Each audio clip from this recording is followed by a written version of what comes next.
Is President Donald Trump's latest attempt to secure justice for his supporters actually sabotaging his own legislative agenda?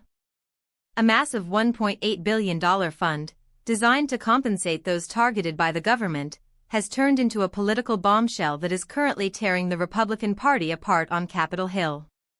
Before we continue, if you want to stay on top of everything happening in U.S. politics, hit that subscribe button right now and leave a like.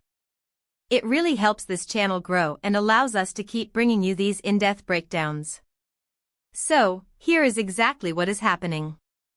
This entire situation stems from an agreement between the Trump family and the IRS to settle a $10 billion lawsuit regarding the leak of his tax returns. Instead of taking a massive personal payday, the administration announced the creation of an anti-weaponization fund under the Department of Justice. The stated goal is to provide a systematic process to redress claims for individuals who have suffered under what the president calls an evil, corrupt, and weaponized administration. On Truth Social, Trump didn't mince words.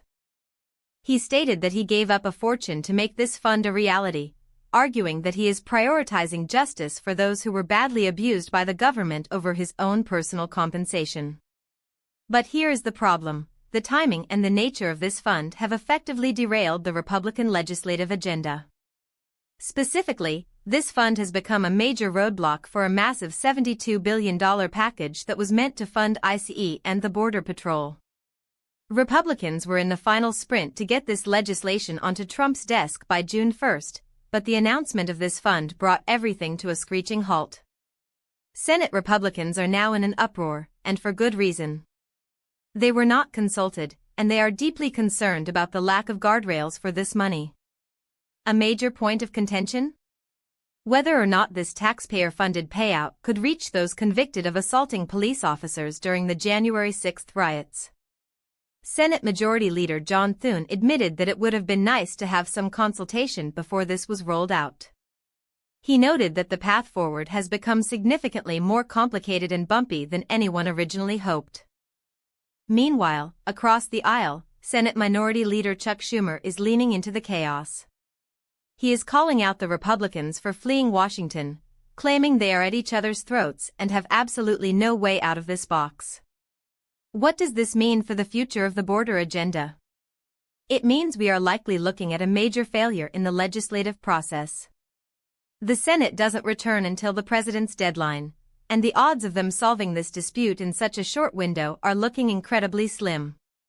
Republicans are facing severe political headwinds, and by creating this fund, the administration has effectively forced its own party to choose between supporting a controversial DOJ payout mechanism or pushing through their top priority border funding package. The outcomes here are grim. If the Republicans can't get their act together, the $72 billion funding package for the border could be lost entirely.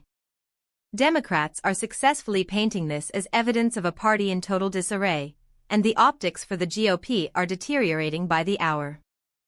Trump is banking on the idea that his base will support his pursuit of justice, but he is simultaneously risking the loss of the very legislative victories that he promised his voters during his campaign.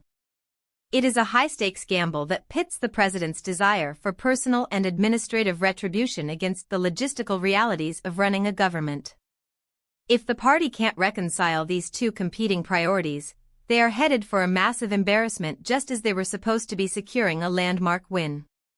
So, what do you think about this?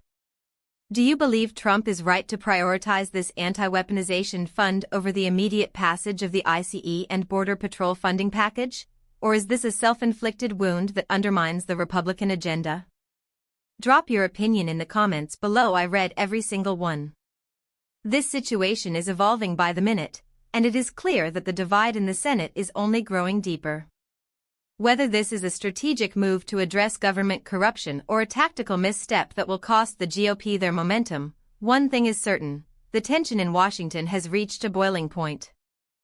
Stay tuned as we continue to track how this plays out, because the implications for the future of the administration are absolutely massive.